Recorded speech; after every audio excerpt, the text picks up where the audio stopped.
We were founded 100 years ago by World War I veterans who had a mission to care for veterans, provide patriotic programs for our nation's youth, advocate for a strong national defense, and instill pride in what it means to be American.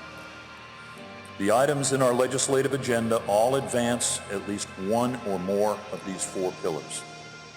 Congress has its mission, and we have ours. Now we march. Fellow Legionnaires, fellow members of the American Legion family, we are Team 100! Team 100! Team 100! Team 100! We are Team 100!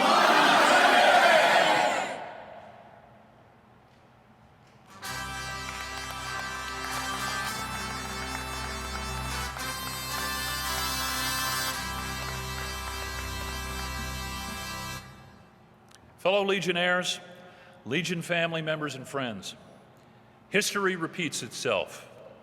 We saw an example of it this morning. After seeing last year's fantastic opening in Minneapolis, I didn't think anything else would come close to it until this morning. But as entertaining as it was, the viewing population in this room is just a tiny sliver of our entire American Legion family. No, the history that I'm referring to is not something that can be represented by a stage show. It's a history of major accomplishments that make meaningful, life-changing impacts, not on the lives of thousands of people, but on the lives of millions.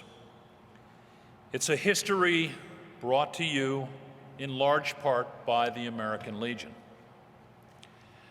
We saw that with the GI Bill, the Flag Code, and creation of the Department of Veterans Affairs. But today I'm going to focus on the historical achievements of this past year that will also make a difference to enough people that can fill this convention center hundreds of times over. In June, the President of the United States signed the Blue Water Navy Veterans Act of 2019. For years, the American Legion has called for disability benefits to cover Vietnam veterans exposed to Agent Orange while serving on ships off Vietnam's coast. It's not just the living veterans themselves who will benefit from this long overdue legislation, but the spouses of those who died way too early, and the children who also suffered from some of the debilitating effects of that exposure which was passed down from their parents. You know what else happened in June? The American Legion once again etched itself into the annals of Supreme Court history. It's fitting that not only did we successfully defend a cherished Veterans Memorial, but we also protected a symbol of sacrifice erected by Gold Star mothers and early members of the American Legion. With a 7-2 victory, the American Legion versus American Humanist Association, the Supreme Court ruled that a cross-shaped memorial to fallen World War I heroes in Bladensburg, Maryland, can stay in place.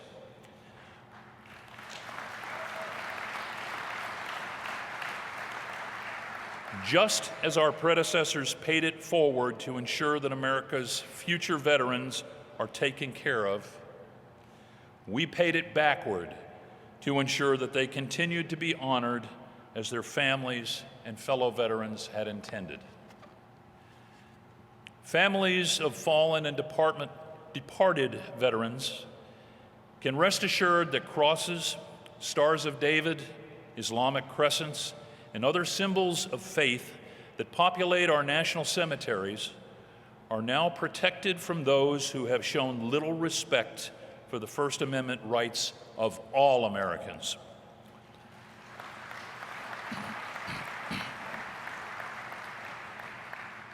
Like so many other American Legion achievements, the recent Supreme Court decision was, in short, monumental. You're also about to hear me say some kind words about Congress. The American Legion has always believed that VA healthcare is a system worth saving. But while good, it had several areas that needed improvement. The system needed a modernizing facelift to better serve veterans of all generations. Last year, Congress passed the VA Mission Act, the most comprehensive overhaul of VA since it achieved cabinet-level status. Implementation of this historic act has now started. By reforming VA healthcare infrastructure, streamlining community care, expanding caregiver benefits, increasing access to private sector care, and recruiting quality healthcare professionals, Congress and the White House are living up to President Lincoln's mission to care for him who shall have borne the battle and for his widow and his orphan. Families have always been important to the American Legion, especially military families. That's why when the government shut down, we stood up for the United States Coast Guard. Earlier this year, thanks to the contributions and donations of so many in this room, we provided more than $1 million of financial assistance to Coast Guard families with children. Keep in mind, this was $1 million more than the government provided during that same period. They were eventually paid, but it was immoral to delay the well-earned compensation to those who risked their lives defending our shores. This is just an example of the American Legion Veterans and Children Foundation, specifically our temporary financial assistance program, making a real and yes, historic difference. And the American Legion is still calling on Congress to pass the Pay Our Coast Guard Act, so our government does not again neglect its responsibilities toward those who protect us. Our most recent legislative victory also belongs on the Legion historical timeline. Last month, I had the honor of visiting the Oval Office as President Trump signed the Let Everyone Get Involved in Opportunities for National Service Act, in short, the Legion Act. Contrary to what some have said, this is not some new membership program. It's about fairness. It's about recognizing the approximately 1,600 military men and women who were killed or wounded in hostile acts and operations not previously recognized by the United States Congress. We were founded as a wartime organization, and the American Legion is still a wartime organization.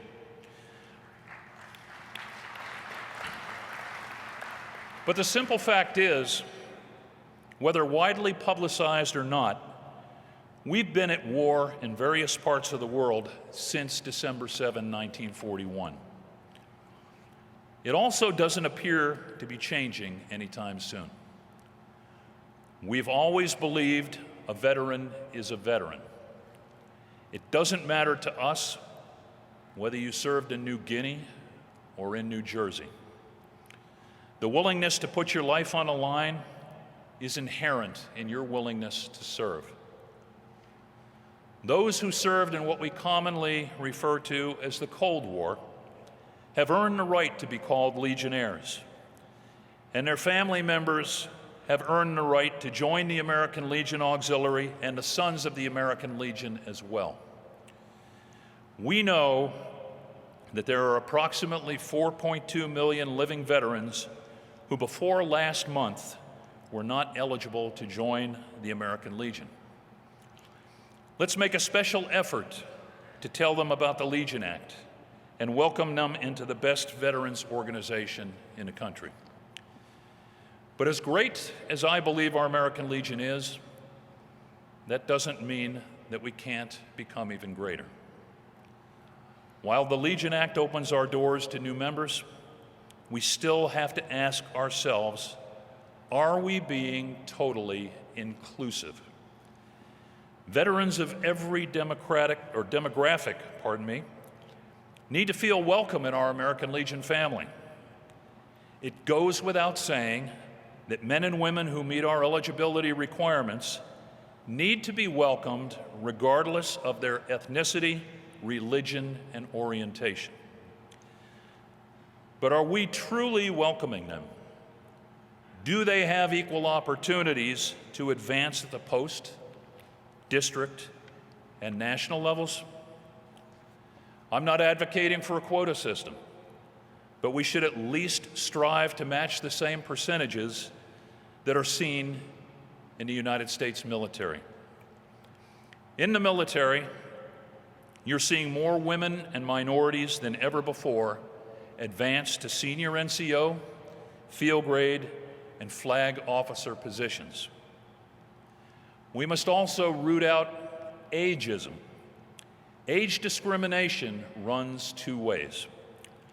We all love to see new young members, but that never excuses pushing out the experienced, loyal members who have served their country and their American Legion for many years.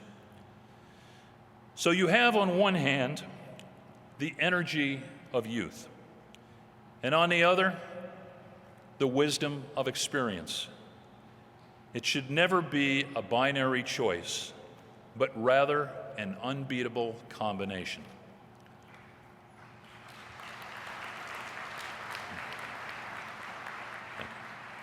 We will always have the common bond of military service, and we need to ensure that the bond continues in service to the American Legion. It's a bond that I tried to reinforce by instituting a National Week of Calling, also known as our Buddy Check program. There is no single holy grail of membership, but we do know that engagement works. Recruitment is pointless if we're unable to renew existing members. I hope that when you leave Indianapolis and return to your departments and posts, that you share what's been said here. Remind your members and all potential members that the history of the American Legion is not gathering dust in some rarely opened books. Yes, the GI Bill turned 75 this year, and yes, the American Legion turned 100. But history is what we're doing every year. It's what we're doing for the Blue Water Navy vets, the Cold War vets, and the United States Coast Guard. It's what we're doing to protect religious freedoms and the American flag. It's what we're doing for the patients that desperately rely on VA and the caregivers. They're sacrificing everything for the veteran that they love. History is represented on our centennial coins authorized by Congress. Congress only extends this honor to 2 organizations each session. The other organization this session is NASA, marking the 50th anniversary of the moonwalk. Not only are we in pretty good company, it tells you something about the esteem and respect that Congress and the American people have for the American Legion. So please support the American Legion by purchasing these rare and collectible coins. Time is running out, and the unsold inventory will be melted down by the United States Mint at the end of the year. There are advertisements all over the Legion website and American Legion magazine about purchasing these coins, with proceeds supporting our great programs. History is being made by you at your local post. History is being made right here at this convention in Indianapolis. It's being measured by the lives that we touch. And it will continue to be made by the American Legion family of tomorrow. Thank you, and God bless.